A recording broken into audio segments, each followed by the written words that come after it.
Now that we know who's going to be the 2024 NFL draft class and the Senior Bowl is right around the corner, I got to get these prospect rankings out. So here are my top safeties in the 2024 NFL draft class, starting with number 10. Sione Vaki out of Utah, coming in at 6 foot, 208 pounds. A very interesting prospect as he was initially from the 2019 recruiting class, but he went on a 2-year mission trip for the Church of Latter-day Saints, and he didn't start playing at Utah until 2022, where he only had 5 starts. And then this season, he started 12 games at safety, but also played 7 games at running back because of injury, and decided to just declare for this class. And he is I really don't know how to feel about him, and I can't wait to see more of him at the Senior Bowl. But all in all, man, this guy is a very, very dangerous downhill defender. I have him on my safety list because I think that's probably where he profiles in the NFL, but I'll talk a little bit about him as a running back as well. But this cat builds up speed quickly around the line of scrimmage. He's able to shoot into the backfield to create a loss. That same type of speed makes him a very dangerous threat, home run threat at running back. Very violent hitter. Like, he comes in with some scary acceleration. He's got some debilitating hits here on tape. Also gives him that bruiser mentality at the running back position. I will note, haven't seen a lot of ball skills from him at the safety position, but he did show reliable hands as a pass catcher, 0 drops on 14 targets. And the dude has extremely desirable special teams traits that will get him on the field early. That's why I have an early day 3 grade on him, and kind of withholding I know some people are already boosting him up the board on into day 2. I'm just not there yet. Again, I want to see him at the Senior Bowl. Some of the stuff I didn't like about him, obviously not a lot of play under his belt, missing essentially 3 years of football, 2.5, but he doesn't have ideal length. He's not going to excel in man-to-man coverage with tight ends or bigger, more physical receivers. As a tackler, really likes to lower the head because he really likes to, again, give those debilitating hits. But it also causes a world of problems when you lower your head. You don't know what you're aiming at, and it just causes them to whiff on tackles or just not to get the cleanest amount of contact. On top of that, doesn't have ideal launch speed to play on the back end. This guy's at his best around the line of scrimmage. Everyone kind of knows that. As a running back, doesn't have ideal lateral quicks and whatnot. But if he does see daylight, he can be gone. He can get you a chunk of yards. But at the end of the day, I got him as a violent box safety slot hybrid. But a very, very fascinating prospect here. At number 9, I got Kitan Oladapo out of Oregon State, coming in at 6'1", 217 pounds. Got an early day 3 grade on him, and I just think he could be someday a starting box safety in the NFL, or at least primarily a box safety. He's been at Oregon State since 2018. Was a full-time starter in, I think it was 2021. Yeah, so he has literally started the last 3 years. The last 2 years, he's been a first team all Pac-12. The dude's he's a physical type of defender. He's got good size, good length, packs a lot of power on his frame, and that's just showcased at best around the line of scrimmage. Very strong tackler, and will just take ball carriers' heads off. So I just love that. I love that he will drive himself through tackles all the way to the ground. He's also shown to be a pretty effective blitzer. For the Beavers, did a great job working downhill, keeping his eyes on the ball carrier, and just kind of closing that space. He takes good angles. He takes good routes to ball carriers. You ain't going to see a lot of missed tackles on tape from him. Only a missed tackle rate of 11.8% this season.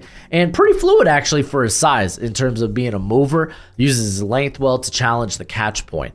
Some of the stuff I don't like about him, again, this guy's box safety through and through, in my opinion. He does have trouble changing direction in the open field and just doesn't have the speed to really stay with receivers vertically consistently. You will see him face guarding sometimes downfield, Again, just not being able to stay in a receiver's hip pocket and just kind of having to play the receiver rather than playing the ball, won't get his head around. I don't know if y'all remember this NFL season, but there were a lot, and I mean a lot, of underthrown pass interference calls. So just something maybe to look out for. Just something maybe you want to look out for. He is much better working downhill, and again, that's just the best way to showcase his speed. The guy, for me, is kind of pigeonholed as a box safety, but again, someone that I can see as a future starter. He was a captain there at Oregon State as well. Got an early day 3 grade on him. At number 8, we're going back to Utah with Cole Bishop, baby. Coming in at 6'2", 207, former 3-star recruit from the 2021 class. He did decide to declare early, has been a starter the last 2 seasons, but did start half of his freshman season. He made second team all Pac-12 last year, and the dude's a pretty smooth mover in the short area. Shows that good short area quicks, the ability to mirror pass catchers underneath. He's done this both in zone and man coverage, and when he pulls that trigger, that closing speed is nuts. And it has resulted in him in being actually a very effective blitzer over the course of his career. Very much another guy who is a downhill physical defender. He's more willing to come up and run support. And another guy, I guess it's just something in the water in Utah, wants to deliver hits that'll just take your head off. Tracks the ball pretty well, and he does a good job of contesting the catch point. He high points the football, which, I mean, it's not like he's got the best length in the world, but I guess it's fine enough. But he does a good job at getting high point of the football and contesting that catch point. Is some of the things I not necessarily didn't like. I like that aggressive. I like that violent tackling style. Though he is a bit of a leaner build, it has resulted in a relatively high missed tackle rate. This year was 13%. The year before it was 17.7%. He is also a bit stiff as an athlete, coming out of his transition. He has good burst, but I don't think he has ideal long field speed or ideal change of direction to kind of be a true center fielder. You maybe can get away with him being a too high guy. And then he does tend to struggle sometimes in man coverage against bigger pass catchers. So a la tight ends, big slots, big receivers in general. All in all, though, really good prospect. Got a 4th round grade on him. But before we get to number 7, what's crack-a-lackin'? It's your boy Broshmo. Just in case you did not know, so go ahead, become a bro and subscribe. Leave this video a thumbs up if you enjoy the content. As always, let me know what you think in the comment section below, where we have that nice, beautiful football discourse. Number 7, I'm going to you, baby. It's James Williams, and I don't know by the end of this process if he's gonna be a linebacker or if he's gonna be a safety. Coming in at 6'5", 215, he was a 5-star recruit from the 2021 recruiting class, has been a starter essentially his whole career there at Miami. And the dude is a bit of a unicorn. Rare size and length for the position. Just huge upside. He displays good burst, good range, good physicality. Physicality is kind of his game. He loves coming downhill like a locomotive. Chugga chugga, choo choo. Chugga chugga, choo choo. He's like Thomas the Tank Train. Tank Engine? I don't know. I didn't watch it as a kid.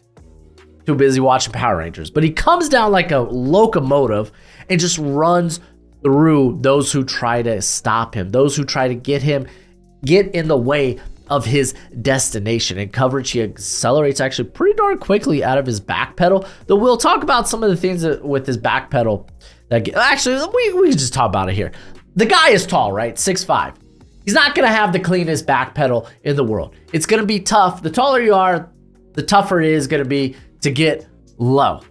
So when he can get low and in that back pedal and he can transition out, then bam, he's looking good. Beautiful athlete. However, it can be clunky at times when he's too tall. He's not going to get that desired burst. He wants to maintain tight coverage. He's going to have to rely on a bit of his recovery speed. Now, Sheer size just makes him a problem at the catch point. Possesses a huge catch radius. Very strong hands. Honestly, all in all, put it on more weight, and he's got the frame to do so, jacked to the gill. I think he could probably be a linebacker full-time. He might end up on my linebacker rankings. Currently got a 4th-round grade on him. Some of the stuff I noted that were cons. He did have back-to-back injuries from 2021 to 2022. They weren't related though, so not too worried about that. Just something I thought I'd mention. Despite the versatility, not always the smoothest mover in the world. Again, a lot of that stems from he tall, so getting out of that transition can be a little difficult. Another guy with a very aggressive tackling style. A career missed tackle rate of 19.2 is mighty high. So maybe working on the tackling technique could help leaps and bounds. Foot speed, I don't think it's necessarily ideal for more of a single high. I think you can get away with it being maybe a 2 high or a guy that you plan on playing in the box or is like a dime backer. But like all in all, man, this safety class is filled with a few guys that might be playing different positions. And I guess in Vaki's case, maybe switching to the offense altogether. It's a very interesting class. Number 6, I got Beau Brade out of Maryland coming in at 6'1", 210. You're going to notice a theme in this class being not many center fielders. And does that hurt the class? I don't think necessarily, because I think there's a lot of box options that have a lot of starting experience, with Brade included. His father played at Virginia Tech. I guess his daddy might just be happy he kept it in the ACC there at Maryland. Has been a starter for last 2 seasons. He was back up in 2021. But the dude's got a nice compact build there at 6'1", 210. And honestly, there's still room to add maybe a little bit more mass. Just good nose for the football. Shows a quick trigger when attacking underneath. 9 pass breakups, 3 interceptions last 2 seasons. Very good numbers there. I like just how he contests the catch point, and it might just be something. Again, we're going to go back to something in the water in Utah, but in this case, something in the water in Maryland, where he just relishes the physicality, loves laying those big hits. Nick Cross was very much the same. If you remember him a couple years ago there out of Maryland. But dude's a mean hitter, man. Mean hitter. When he aims high towards the chest, like, the missed tackle rate honestly isn't that bad. Like, for as aggressive as he is as a hitter, his tackle rate not so bad. Ton of special teams experience. That's always going to make you draftable. Does lack ideal range though as a true center fielder. That's why I'm not quite in love with him as much as I was with Nick Cross. Probably but a guy that I think could fit as like a split high, 2 high type of safety. Plays more reactive than proactive. Will get caught playing the quarterback's eyes without knowing what's really going on behind him, or he will get frozen by the play action.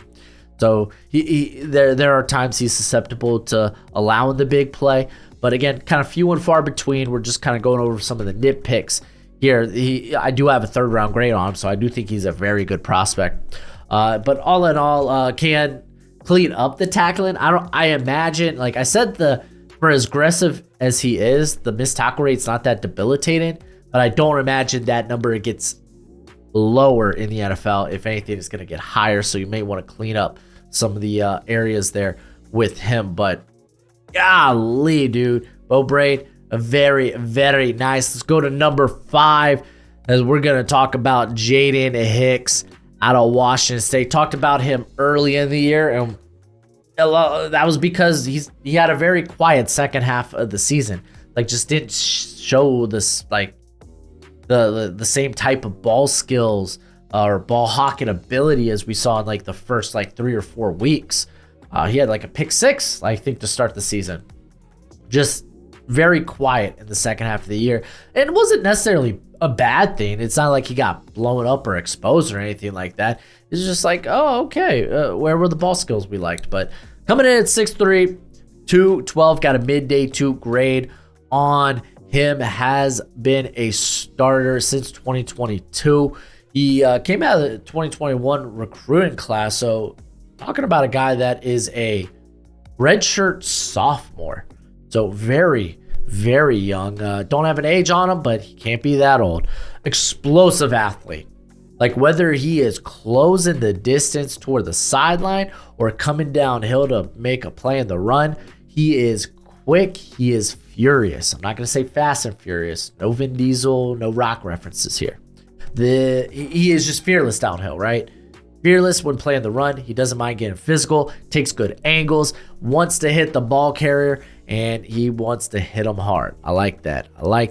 Does a nice job of keeping his eyes on the football. He attacks the ball well when it's in the air. He has like some legit vertical ability. Like Verts, I think he's going to do well in the explosive drills there at the combine. And plays with a good motor, man. Will play to the whistle. Combination of size, athleticism, and versatility is a very strong selling point.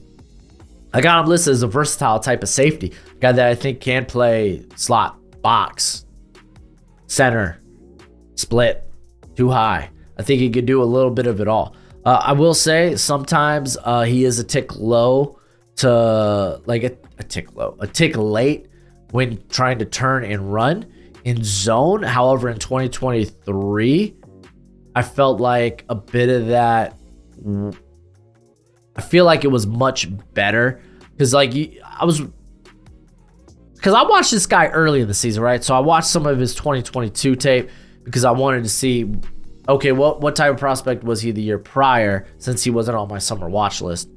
And you saw him get blown up a little bit in coverage where he allowed I think he allowed 3 plays of 65 plus yards. Kind of a wild number. This year wasn't really the case. I think the longest play he allowed was like 20 some yards.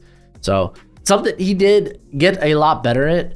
His footwork in and out of his back pedal can be better. He can be a little stiff out of his transition, but he has the speed to run with receivers vertically and make up that ground. So I do like that. All in all, you got a really, really good safety on your hands here. He too will be at the Senior Bowl. So I'm very, very excited. But before we get into number 4, maybe you want to know more about these prospects. Maybe you want to know who all I have ranked currently. Well, shoot, check out my draft guide. Check out this commercial.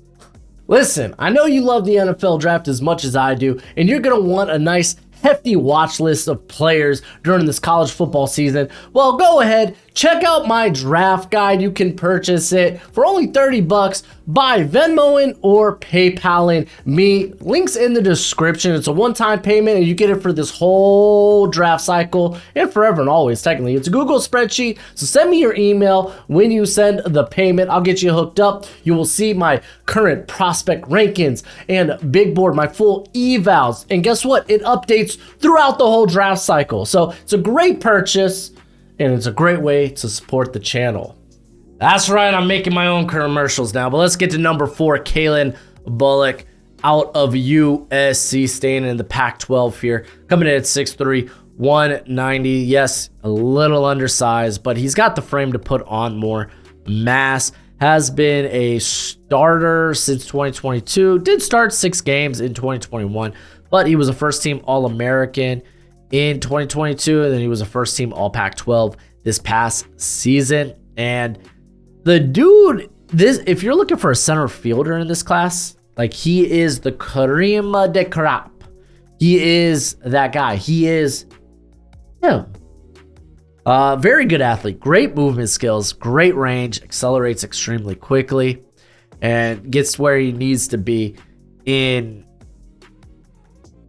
a hurry. I like that. I like that a lot about him. He can pick up receivers at the top of their routes, mirror them effectively for the remainder of the play. No problems asked. He has a lot of big hits. Despite his frame, or at least he wants to play a lot bigger than he actually is. He's got some jarring blows there on tape. The missed tackle rate this year was 13.5. Not bad at all. 2022 was 6.9. So maybe out in space he can square up and tackle well, but if he's coming downhill, man, he really wants to hit the hell out of you. Legit bunnies, man. This is another guy who's going to do extremely well at the explosive drills there at the combine, being the broad jump and the vert. And it brings good length to the position as well. Legit ball skills this past year. He had 7 pass breakups and 2 interceptions. Now, the dude is steadily putting weight on his frame. He was, I think, 175 in 2022. This year, 190. And he's got the room to put on more mass. So I'm not too worried about him in that regard. Could clean up the tackling technique when coming downhill, but that's not kind of a big worry of mine. So I'm not too worried. We'll take poor angles sometimes in coverage and just kind of obstructs his own ability to kind of leverage the receiver. Like, he could definitely put himself in better abilities to make the play on the ball. Did allow 5 touchdowns, which is the most among any of the safeties that made it in my top 10. But the ability with him is just too ridiculous to not have him high on my board. Got a midday 2 grade on him. He's borderline top 50. But let's go ahead and get to my top 50. With number 3, Javon Bullard out of Georgia. This cat is a former 3-star recruit from the 2021 class. Was a starter in the slot in 2022. This year played more of a traditional safety role, playing deep quite a bit more, but still lined up in the slot quite a bit. He was in the slot 144 snaps this past season, and I would say maybe undersized, but this guy has put on 15 pounds and looks great. 5'11", 195, and I'm not gonna lie to y'all, kind of ideal for the slot, but he's shown that he can play in the back end. He can play, but he plays with good physicality. You could just go back to like 2022 when he was playing at 180 and just look at the hit that took Marvin Harrison Jr. out of the game, and just the range, the ground he had to cover to make that hit in the back of the end zone was just wild. Granted, CJ Stroud did afford him a little bit of time, because I think Stroud was initially throwing it away. I don't know. Maybe he was trying to throw it to Harrison Jr. in the back end of the end zone, but the ball had so much under it because Stroud got hit as he threw. It did give Bullard a lot of time to be able to go make a play, but he came from a long distance to make that play nonetheless. Plays very well around the line of scrimmage and just knows how to get nimble in between tackles. If you want to use him as a blitzer, just knows how to do that. Does a good job mirroring and just overall understanding of route tendencies, route concepts. Allows him to be quite a bit of a playmaker underneath there. And dude is kind of hard to block in the run game for receivers. Like, he can just flat out lay out receivers that try to get in his way. Like, he's got good leverage, good contact balance, and honestly good power. And already was kind of my top slot corner in this class, right? And came in this year, moved to a more traditional safety role. Like, he had 363 snaps deep, and did it like no problem, man. Like, his overall fluidness and ball skills are just desirable and undeniable. You love it. I will say there are times he does get a bit conservative on the back end, gives a little too much cushion, very confident in his own recovery speed and speed in general, but you'd like to see him be a little quicker to the trigger, like he was in the slot. Opposed to, like, in the slot, it feels like he's just reacting, just playing very proactive, and then deeper feels, I don't know, man. I guess that's his kind of his first year playing, like, primarily on the back end, so benefit of the doubt. Not saying it's something that can't change. Tackling style could be a bit inconsistent in the NFL because this guy just likes to throw his body around. The missed tackle rate wasn't bad this year. It was only 10.8%. That's pretty darn good. But you do kind of worry that maybe he can get hurt and whatnot, and you just want to see him be a bit more of a consistent wrapper upper. All in all, like, this cat should probably start early in the slot, and you could honestly, you know what? I think you could really just use him wherever you want on defense. I think the best use of him is just moving him all the heckles around. Big fan. I think he's got a little honey badger in him. I'm not saying that's my comp, but I feel like he's got a little honey badger in him. Number 2, Kamren Kinchens, going back to the U, baby. They had all that talent, and they still managed to suck this year. Mario Cristobal, screw you, bro. Coming in at 6 foot, 205. I'm kind of curious if he will be 6 foot, because coming into the year, Hurricanes list him at 5'11". Not saying that he's not, but we'll see. We'll see when we get measurements. He will be at the Senior Bowl. A 4-star recruit, a guy that decided to declare early. He was a first-team All-American in 2022. Was a first-team All-ACC last season. Did have a bit of a neck injury. It was from a very scary hit in the Texas A&M game, but ended up being able to return after 2 games. So don't have to worry about that. That's great. Kinchens, he's a good athlete, solid movement skills, and legit nose for the football. 11 interceptions the last 2 seasons. Kind of a wild stat. He reads the quarterback well, shows good anticipation and understanding of receivers' routes. He clicks and closes pretty darn quickly and has straight line speed to make plays on the football. He locates the ball well at the catch point and will contest it. Makes plays on the ball like he was a receiver. Yes, like he was a receiver, though we will talk about some of the bad there. He is willing to come down, and he does so with bad intentions. Another guy that likes to lower the boom, lower the shoulder, get that big hit. The missed tackle rate was a bit, it's not bad. Like this season was 13.7%, not bad, but the year before 19.7. So yeah, probably should try to work on his tackling technique and be willing to just kind of wrap up rather than just light up. And I'm gonna be straight with y'all guys. Like he just has an aggressive nature. He's aggressive as a tackler, and it's also reflected in what he does as in coverage.